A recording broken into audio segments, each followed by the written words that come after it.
안녕하세요. 오늘 어, 신문 비리, 그러니까 신문 비평과 리뷰라고 좀 이상하게 뭐 비리해서 어감이 좀 안 좋긴 했는데, 그거보다는 저는 신문 기사를 분석하면서 비전을 더 많이 얘기하는 것 같아요. 미래의 전망을. 그래서 신문 비평 전망에서 신문 비전으로 이름을 바꾸기로 했어요. 신문에 대해서 언급하는 것을. 그래서 더 긍정적이고, 또 제 그 영상은 소수가 보기 때문에 뭔가 비밀리에 뭔가를 전해준다 뭐 이런 느낌도 들고 해서 신문 비전이 정명인 것 같아요. 제대로 된 이 영상의 이야기일 것 같아요. 제가 지금 어, 올해 책을 한 권 정도는 신간을 내려고 하는데, 중용에 관해서 10월 달까지 마무리를 하고 싶은데, 일단은 이 두뇌 사용 설명서, 인공지능, 인간지능 두뇌 사용 설명서를 상당 부분 고치면서 지금 사쇄 준비를 하고 있어요. 그러니까 저는 보통 책을 우리 영세 그 1인 출판사다 보니까 한 500부씩 인쇄를 하는데, 인쇄소에서 520부 정도가 나와요. 여분이 530부 정도가 나오니까 이제 이게 시중에 거의 한 1,500부 정도가 나왔다고 봐야죠. 뭐 선물 준 것까지 다 포함해서. 그래서 네 번째 인쇄를 하는데, 네 번째는 좀 어, 뭐 부분 바꾸거나 뭐 문장을 바꾸거나, 그래서 지금 그 작업을 한 3일째 하고 있어요. 진도가 정말 안 나가네요. 이게 지금 이만큼 남았는데, 이만큼 이제 한번 읽어보고 바꾸고, 그 다음에 이제 워드 작업하고, 집사람 아내가 이제 그 최종 레이아웃 디자인을 하니까 집사람한테 넘기고, 같이 손 봐서 이제 추석 전에 인쇄 맡기고 추석 끝나고 배달되도록 하는 거, 그게 이제 지금 현재 목표고, 이거를 다 끝나면 이 책 있죠. 정교골 서울대 가다, 제가 2010년에 처음, 2009년에 써서 2010년에 나왔던 제 첫 번째 책, 이 책이 나오고 나서 제가 이제 강사가 됐죠. 이 책이 나오고 나서. 잠깐만. 잘 보이죠? 좀 밝게 했더니 정교골 서울대 가다. 이거는 내용을 거의 한 70% 정도 바꿀 생각이에요. 그러니까 뇌과학적인 이야기, 공부 철학에 대한 이야기로, 그러니까 이건 거의 새롭게 신간을 쓰는 거나 마찬가지인데, 한 10월 내내 걸릴 것 같고, 중용, 아무튼 10월 달에 열심히 하면 10월 안에 정교골 서울대가 다 재출판하고, 중용까지 끝날 것 같아요. 중용의 천명 지휘성이라고 시작하잖아요, 중용이. 그래서 이거는 제가 메모를 많이 한 예전 신문에서 너무나 중요한, 예, 제가 동아일보하고 한겨레를 보는데,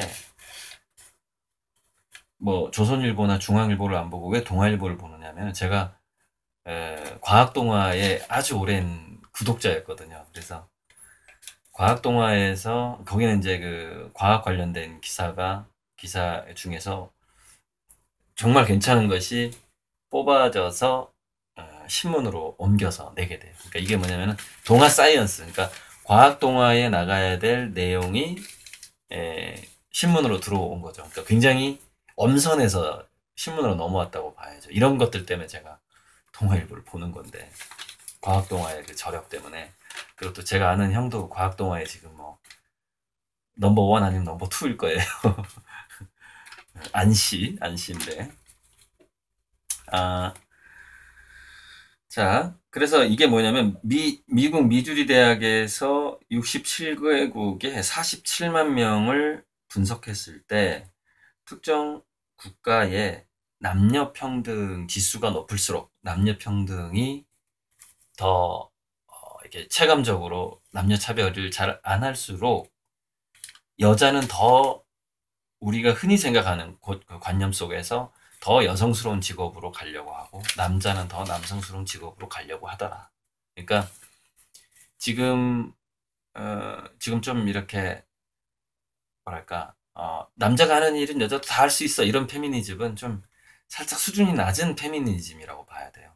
정말로 구별되는 것, 차별이 아니라 구별되는 것에 있어서의 구별적 평등성 같은 거 그런 식으로 무르익어야지 정말 성숙한 페미니즘이라고 보거든요.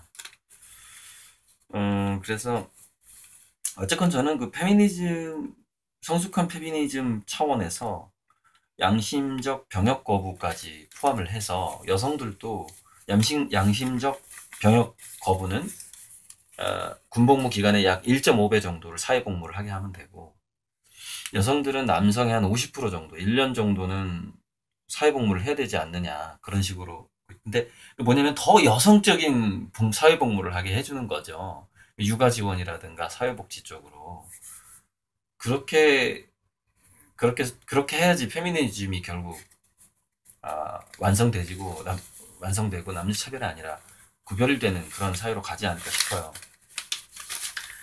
이것도 한번 얘기하고 신문을 버려야 되겠어. 버리지 못하고 막 제가 접어서 책꽂이에 이렇게 그러니까 이것처럼 이제 천명주의성 다음 중용에 제가 꼭 인용할 내용 이런 거는 이제 이렇게 소중하게 가위로 오려가지고 이제 이렇게 딱 보관을 하거든요. 다음 책 쓸 때 인용하려고. 그런데 이제 굳이 그 어느 대학에서 조사를 했는데 몇 프로가 나왔다 이런 것까지 얘기할 필요가 없는 것들이 있잖아요. 뭐 이렇게 그냥 주장만 해도 다 알아들을 수 있는 것들은 굳이 그 출처를 그런 거 피곤하거든요. 그쵸? 논문을 쓰는 게 아니기 때문에.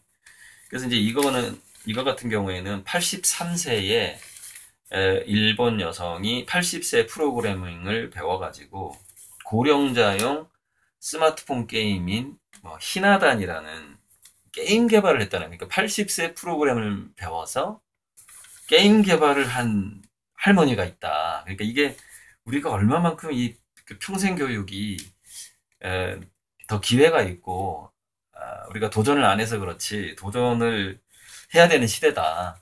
오늘도 그 미국 이제 그분이 이제 제 그림을 사주기로 했기 때문에 이제 단순 구독자에서 이제 후원자의 반열로 올라가신 분이 사주겠다만 말만 해도 이제 저는 이제 후원자라고 칭을 하죠. 그분 이야기가 그분이랑 얘기를 하다가 제가 그 얘기를 했어요. 지금 80대하고 이제 그분이랑 저랑 한 살 차이 나는데 우리가 80세가 됐을 때는 30년 후라는 거야. 30년 후. 그러니까 제가 이렇게 얘기했죠. 지금 예를 들어서 통증 완화 치료를 하는 지금 그래서 마취과 의사들이 통증 완화 치료를 하면서 돈을 많이 벌고 있죠. 마취제를 적당하게 이렇게 활용을 하면서. 그러니까 이게 뭐냐면은 당신이 죽어가는 것은 우리가 막을 수 없지만 통증을 느끼는 것은 잡아주겠다 이거거든요. 그러니까 지금 의료는 통증 완화 의료인데 30년 후에 우리가 80세가 됐을 때는 통증 완화가 의료가 아니라 진짜로 영노화 의료가 될 것이라는 것이죠. 그러니까 1970년생부터 전후부터 실질적인 영노화 의료 혜택을 보기 시작할 거예요. 그게 그러니까 어쨌건 80세까지는 건강을 30년 동안 건강을 해야죠. 그러니까 그것이 줄기세포 치료가 아니라 나노세포 치료가 됐든 뭐가 됐든 영노화 치료를 받게 된다라는 것이죠. 그래서 어쨌건 지금 현재 83세인 이 프로그램을 배워서 게임을 개발한 그러니까 자기가 노인이다 보니까 그 노인들에게 적합한 게임을 개발할 수가 있겠죠. 그 입장을 잘 아니까.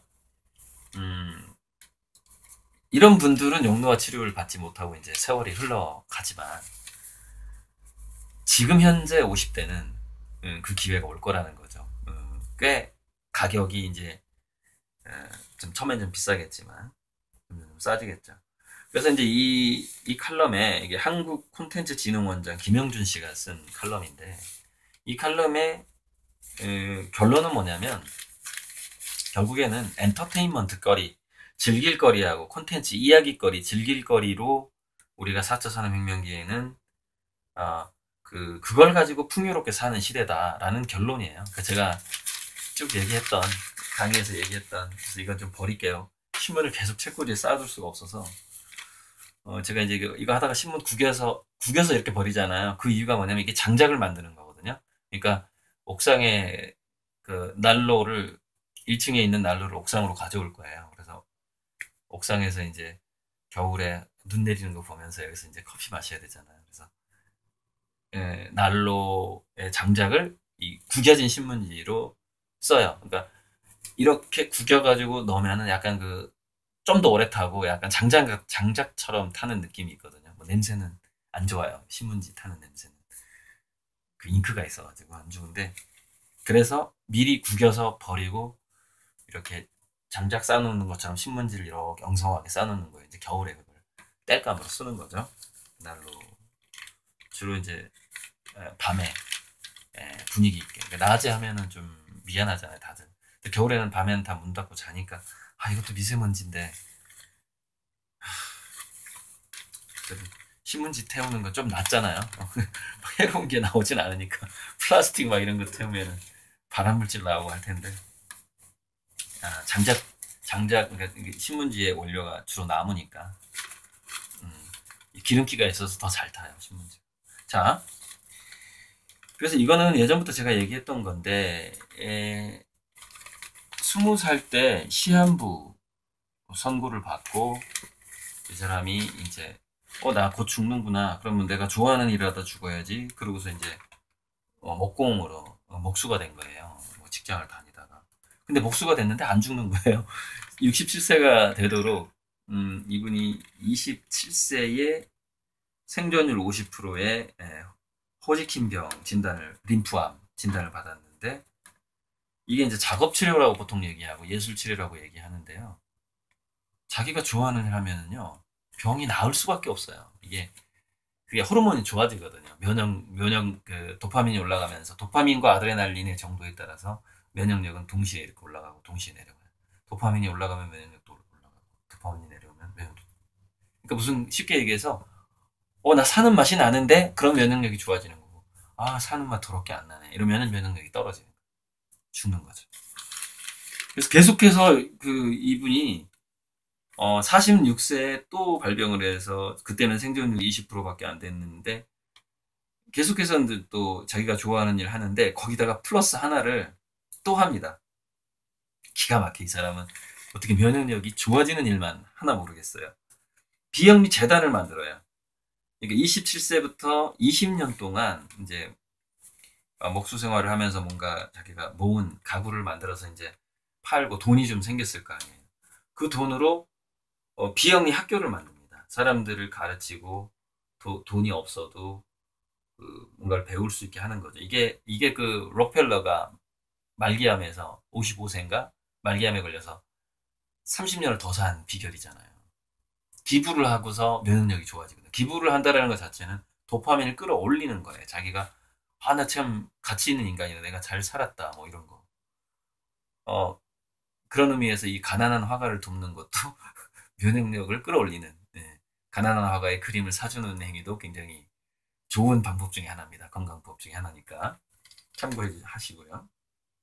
그래서 어쨌건 이 사람은 지금 70세가 다 되도록 건강하게 살고 있다는 거예요. 그러니까 결국 자기가 좋아하는 일과 보람된 일로서 버텨야죠. 이 지구가 유토피아가 될 때까지 잘 버텨봐야죠. 이건 뭐 제가 보이는 칼럼에서도 얘기했던 거예요.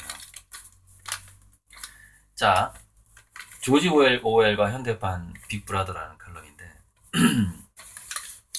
박인호 용인 한국외대 부고 교사가 썼는데 저는 이제 이 사람의 주장을 얘기하려고 하는 게 아니라 그 얘기를 이게 이제 신문 비전이니까 전망을 얘기하려고 하는 건데요. 여러분 BTS를 하고 빅브라더하고 또 어떻게 연결이 되냐면 방탄소년단이 지금처럼 수많은 아미의 인기를 얻는 여러 가지 비결 중에서 초기 비결이 뭐였냐면요. 초기 비결이 자기들이 좀 이렇게 비참하게 사는 거, 지하에서 이렇게 새들어 사는 거라든가, 그 다음에 성공이 전혀 보장되지 않는 것에 대한 고민, 뭐 이런 것들을 다 공개를 합니다. 고민의, 작사, 작곡할 때 고민의 과정, 뭐 이런 것들, 안묻지 않은 거, 이런 것들. 근데 고민이 정말 뭐랄까, 미래가 보장되지 않는 느낌으로 이게 고민이 되는 거예요. 처음에 고민을 털어놨어요, 다. 그러니까 초창기에 그 아미의 멤버들은 BTS를 정말 친구라고 생각했던 거예요. 이 사람들이 그러니까 이미 스타가 됐을 때 만난 게 아니에요. 굉장히 요즘 얘기로 그냥 이렇게 좀 찌질한 상태에 있는 것을 다 공개하고 그 자기의 불안감을 이렇게 공개하고 하는 그런 거를 했는데 그러니까 제가 이게요 빅브라더의 시대, 즉 모든 것이 숨길 수 없는 시대에는 솔직함이 굉장한 어떤 성공의 바탕이 됩니다. 그러니까 숨기지 않는 것, 괜히 뭐 더 있어 보인다거나 더 불쌍해 보이는 척 할 필요도 없어요. 자기 자신의 그 색깔을, 자기다움을 느끼면서 뭔가 숨길 것 없게 살아가면 되는 것이죠. 최선을 다한다기보다는 그냥 자기의 선을, 스스로의 선을 다하면서 자선을 다한다라고 해야 되나요? 아무튼 그렇게 공개를 하면은 그것이 힘이 됩니다. 오히려. 그러니까 이제 사생활이 없어지는 시대가 온다. 그거를 그렇게 불만을 얘기한다고 해서 그 시대가 안 오는 게 아니에요. 저번에도 얘기했지만, 제가 강의에서 얘기하지만은 센서링은, 인공지능은 사실 다 파악을 하는데 단지 발설을 안 하는 상태에 머물게 될 거예요. 미래 사회는.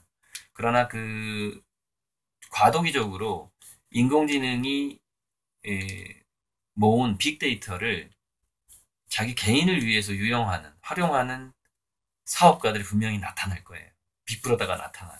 그러나 그것을 우리가 피할 수는 없어요. 그건 하나의 정말 어떤 유토피아로 가기 위한 중간적인 과정이에요. 인공지능이 극소수 인간의 어떤 하수인이 되는, 막강한 지적인 능력을 가진 인공지능이 소수 인간의 하수인이 되는 과정은 겪을 수밖에 없다는 것이죠. 그래서 우리가 뭐냐면 이제 뭔가 비리를 해서도 안 되고 막 그런 거예요. 이제 사생활이 없어요. 그러니까 사생활이 없어도 자기 삶이 어항처럼 투명한 곳에 놓여진다 하더라도 그걸 이제 신독이라고 하는데, 중용에서는 정말 그런 식으로 한번 살려고 노력을 해야 되고, 우리 그다음에 대중들은 뭐냐면은 용서의 인문학으로, 또 우리가 누구를 보던 간에 언론에 있는 사람들을 용서의 인문학으로 이렇게 바라봐줄 필요, 그 두 가지 노력이 동시에 가야 된다고 생각해요. 동시에. 그러니까 자기 스스로 투명해지려는 노력하고, 우리가 타인을 이해하고 용서해주는 그 노력이 동시에 가야만이 이 빅브라더의 시대가 반드시 올 텐데, 이 시대를 잘 넘길 수가 있다라는 것이죠. 우리 한국인들은 좀 즐기자고요. 콘텐츠하고 스토리도 즐기고 엔터테인먼트 즐기고 하면서 한번 잘 넘어가 보자고요, 그 시대를. 그러면은 뭐 즐기는 걸 뭐 파헤칠 거예요, 뭐 할 거예요. 즐겁게 논대는데 거기에 무슨 뭐 비리가 뭐가 있어요. 뭐 사업하고 뭐 뭘 팔아가지고 이렇게 하다 보면은 그러고 보니까 그 얘기 하다 보니까 다음 자료가 이거네. 복제약 값을 올리려고 하고 특혜를 늘리려고 하는 삼성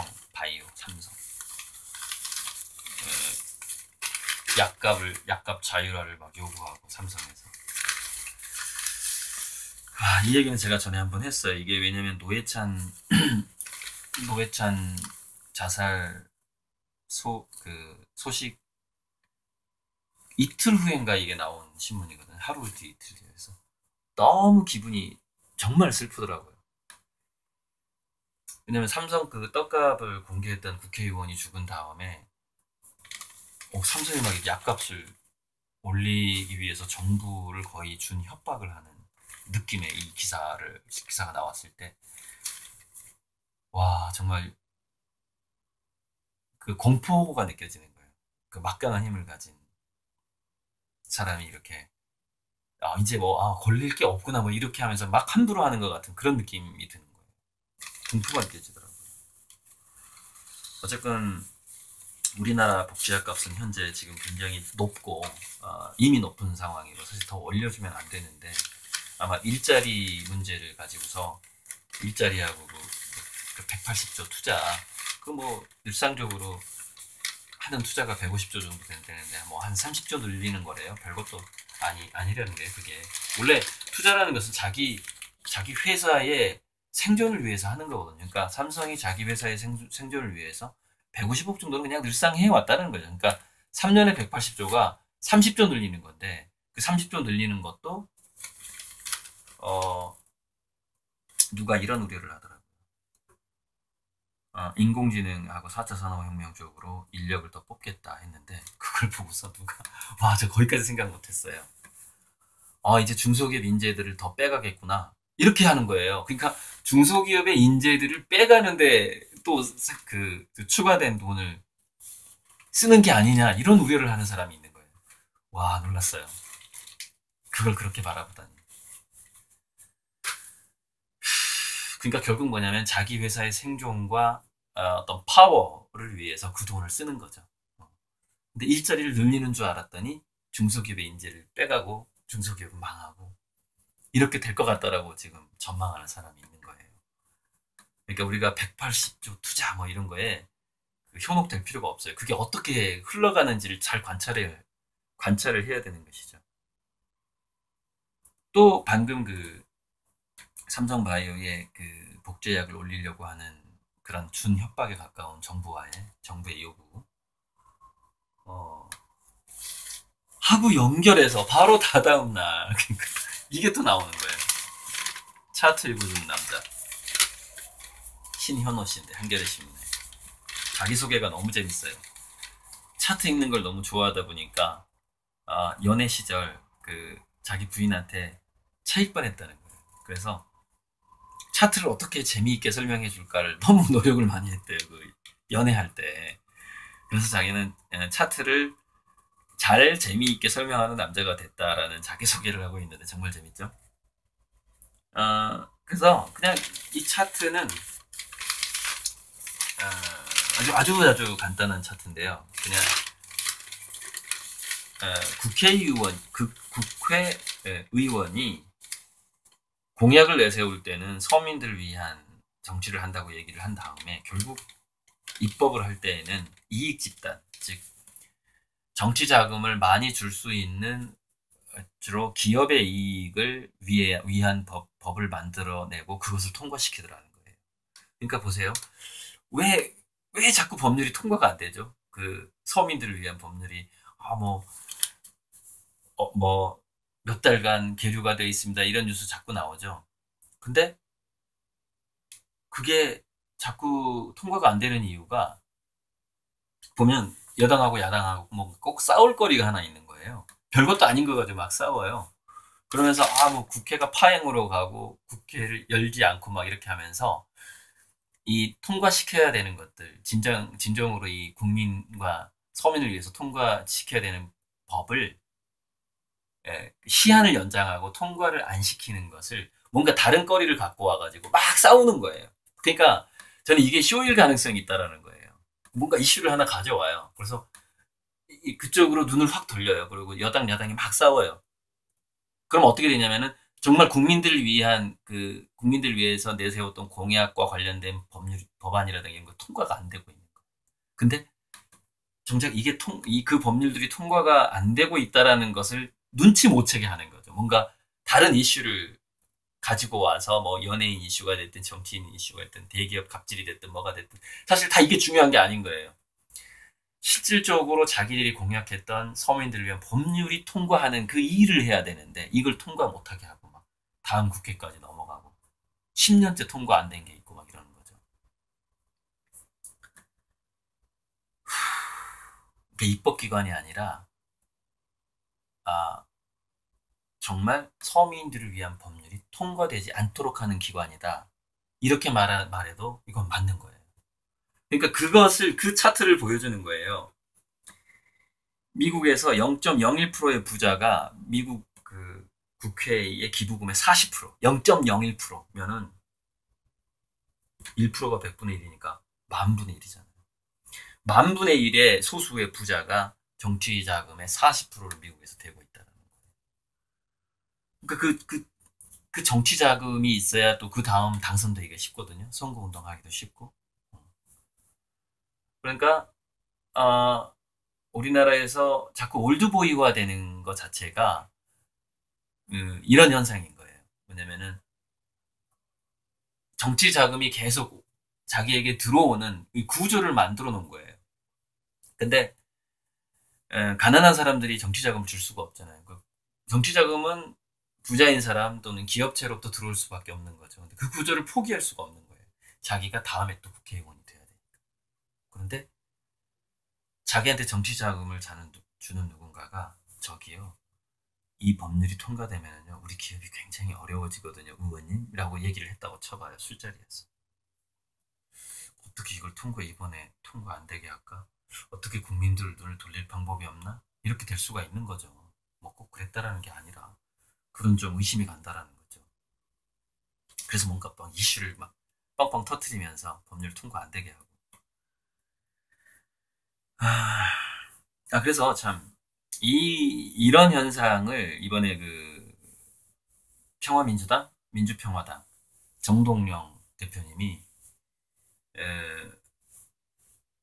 국민의 그 지지 세력, 국민들이 만든 그 다수의 정당 지지 세력에 그 맞게 그 퍼센트만큼 비례대표로 국회에 의석을 내주는 방식으로 빨리 선거제도를 바꿔야 된다. 그러니까 아주 급진적으로 바꿀 수는 없겠는데 우리가 어떤 정당을 농민 정당이든 노동자 정당이든 어떤 예술가 정당이든 간에 예를 들어서 예술가 문화예술인들이 뭐 30만 명이다. 그러면 그 30만 명에 맞는 그 비례대표 의석이 국회에 있어야 된다라는 것이죠. 그런 식으로 지금 선거제도를 바꾸자. 그 부분은 이제 정동영 대표의 인터뷰라든가 그런 거 아마 유튜브 영상 많을 거예요. 그 들어보세요. 그러면 되게 쉽게 이해가 가거든요. 저는 이제 정동영 의원이랑 이제 전화 통화 한 2번 정도 했고요.